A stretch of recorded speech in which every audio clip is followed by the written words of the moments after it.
John, just lastly as well, Eddie Hearn and Anthony Joshua refusing their 60-40 offer for September 2nd at Wembley. Your response and reaction to that? AJ, I've got all the time in the world for him. The man with no name, that poison dwarf. You know, the other one. And him what thinks he's somewhat special. What do you call him?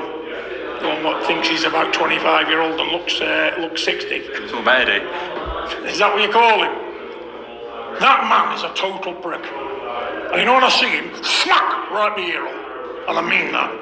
AJ's a gentleman, he's done what he can for this country. But I'll tell you now, if he comes round John Field, I'll backhand that one.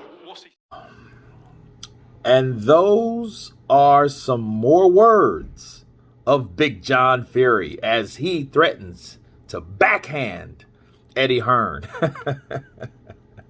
And let me counterpunch. I think this is coming from the frustration of the backlash, of the denial, of the rejection of Anthony Joshua's refusal to fight Tyson Fury in September. It does make you wonder why this spontaneous offer has just sprung out of nowhere, where compared to perceived, prepared, planned plans that have taken a long time, over a year to get done, never gets done. I don't see how they expect something that just is sprung out of nowhere to get done out of nowhere.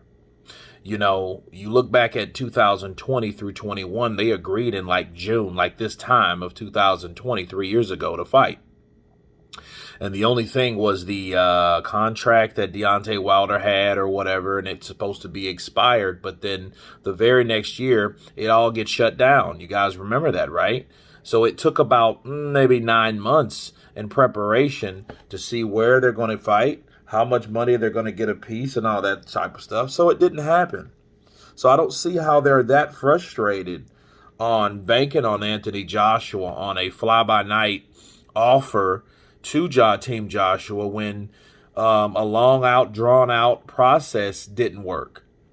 You know, and I think John Fury's just being John Fury, just frustrated, knowing he wants that payday for his son, and at the same time, you know, trying to get rid of Javen Sugar Hill so he can become the trainer, so he can get a lot of that money. You know, he'll get that percentage of that big bucks, and who don't want Anthony Joshua money?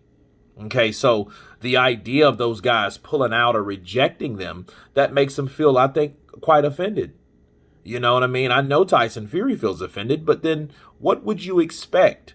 Your bipolar ass has already said you're an idiot, you blew it, I don't have time for him, nobody even talks about AJ anymore, and then you offer AJ a fight after a mediocre bullshit performance by Jermaine Franklin? After your supposed failed negotiations with Alexander Usyk that took half of the fucking year to say no to? You know what I mean? So it's a lot of stuff that's going on with John Fury. I think that's just total frustration. And I think that, you know, people are so cool when everything goes to plan, but when it's not, this is what you get. And I think we're getting the backlash from John Fury because he really wants to train his son. He really wants to be more involved with what his son's doing, and he wants more credit, you know, than he's been getting. You know, but one thing about John Fury, when he talks, people listen, you know, but at the end of the day, you can't have it your way. Bars. But anyway, you guys tell me what you think of John Fury threatening to slap Eddie Hearn. For what reason, I really don't know, you know, besides the denial or rejection. Of course, please subscribe. And you guys been Counterpunch. Peace!